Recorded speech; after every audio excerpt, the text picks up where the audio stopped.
नमस्कार, आप देख रहे हैं जेके वाई न्यूज और मैं हूं गुरमेज सिंह संधू। तो इन दिनों जो है एक बड़ा मसला जुर्माया हुआ है, जिस तरह से कांग्रेस अपोजिशन और भाजपा आमने सामने होगी महिला आरक्षण बिल को लेकर।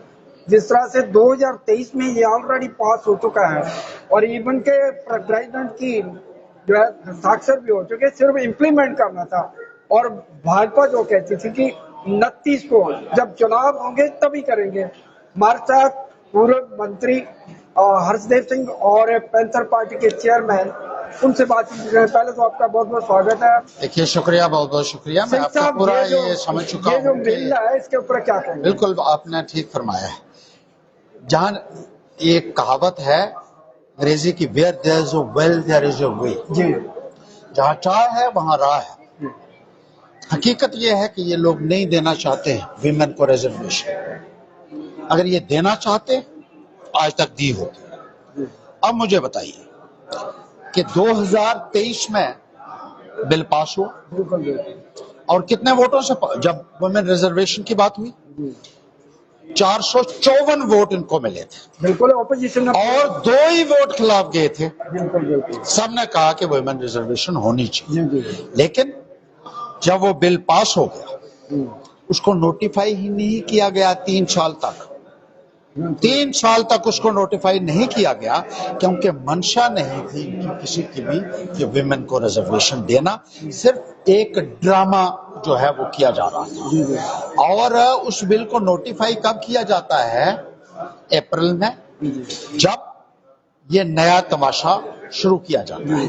अगर आपको रिजर्वेशन देनी है, मुझे बताइए, उस बिल के मुताबिक भी जो 2023 का बिल है जो पास हुआ है, जिसको नोटिफाई करने में आपने 3 साल लगा दिए। अब आप 2002 का जो बिल पास हुआ था एक पहले, जिसमें कहा गया था कि 2026 को जो सेंसस होगा उसके बाद डिलिमिटेशन करके हम वुमेन जो है वो सीटें बढ़ाएंगे। 2021 और उसमें विमेन को भी रिजर्वेशन मिलनी थी।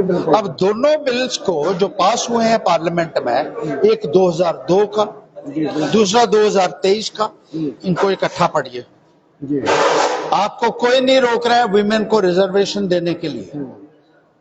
You have ample pass given to you by the parliament on the basis of the bills which have been passed and which have received the assent of the President of India. आप census को इस वक्त जो चल रहा है 27 में खत्म होगा, 28 में 27 से डिलिमिटेशन कीजिए, 29 में दीजिए, अगर आपकी मंशा है। और इसके अलावा ये क्या वजह है कि इस बार आपको 290 वोट मिले? पिछली बारी आपको 454 वोट कैसे मिले? कौन से आपके लोग हैं जिनको आपने कहा था कि आप बिल इस पे वोट मत करना? ये ड्रामा किया गया 454 या अगर आप ये कहते हैं कि अब आपके पास वोट नहीं रहे पार्लियामेंट में, फिर आपको सरकार में बने रहने का हक है। रिजाइन देना चाहिए। फिर तो आपको रिजाइन बनता है आपका कि आपकी जो स्ट्रेंथ है 454 वोटों से हटकर आप 290 वोटों के ऊपर पहुंच चुके हैं। बिल्कुल।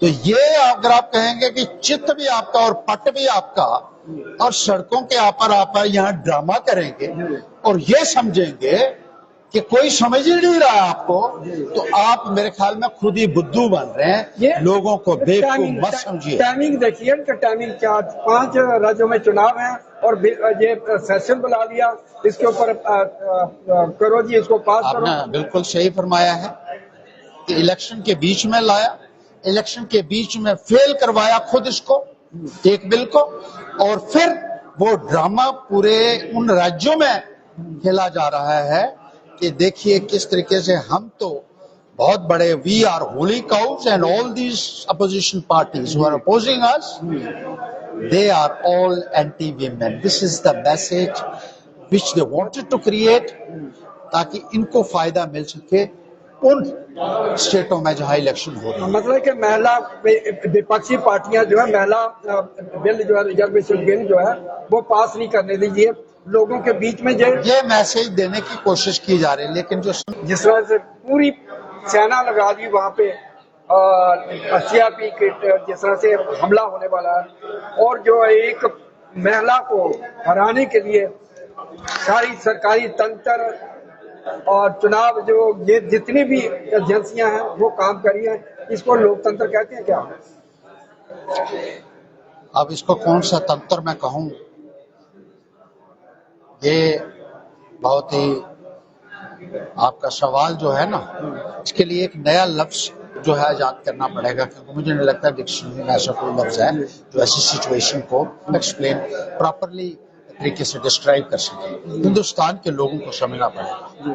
अभी तो अपनी आंखें खोलिए, लोगों को मैं कहूंगा अपने विवेक से काम लीजिए। क्या हो रहा है ये हिंदुस्तान के अंदर, किस तरीके से चुनाव करवाए जा रहे हैं, किस तरीके से लोगों को मूर्ख बनाया जाता है, किस तरीके से डाका डाला जा रहा है एक प्रजातंत्र के ऊपर, और किस तरीके से डेमोक्रेसी को गिलोटीन किया जा रहा है, किस तरीके से उसकी जमहूरियत का गला काटा जा रहा है। ये अपने आप में एक बहुत बड़ा सवाल है, जिसके लिए लोगों को, जिनके दिमाग में गोबर भरा हुआ है ना, मुझे कहना पड़ता है, ये मजबूरी में ये मैं कहना पड़ता है कि इतना कुछ होने के बाद भी अगर हम नहीं समझ पा रहे हैं हमारे लोग, लोकतंत्र का भविष्य क्या है? मुझे नजर नहीं आ रहा, कुछ खास भविष्य नजर नहीं आ रहा है। ये तो डिक्टेटरशिप लगभग तो शुरू हो गई, डिक्टेटर की ओर जा रहा है, डिक्टेटर से भी बहुत आगे चला। तो क्या हम मूक दर्शक बन के रहेगी जनता? जनता को समझना चाहिए, अपनी आंखें खोलनी पड़ेंगी, अपने वो कहते हैं चक्षु, अपना विवेक, उससे काम लेना पड़ेगा। अगर हमने आने वाले वक्त में अपनी पीढ़ियों को बचाना है, जी, अपने पोस्टेरिटी आने वाली नस्लों के बारे में सोचें, किस तरीके से हम उनको बचा सकते हैं और संविधान को बचा सकते हैं और जमहूरियत को बचा सकते हैं। ये बहुत बड़ा प्रश्न है जिसके ऊपर हर एक को मंथन करना पड़ेगा अगर हमें बचना है आने वाले वक्त में। थैंक यू सर, धन्यवाद। अच्छा, आओ जी।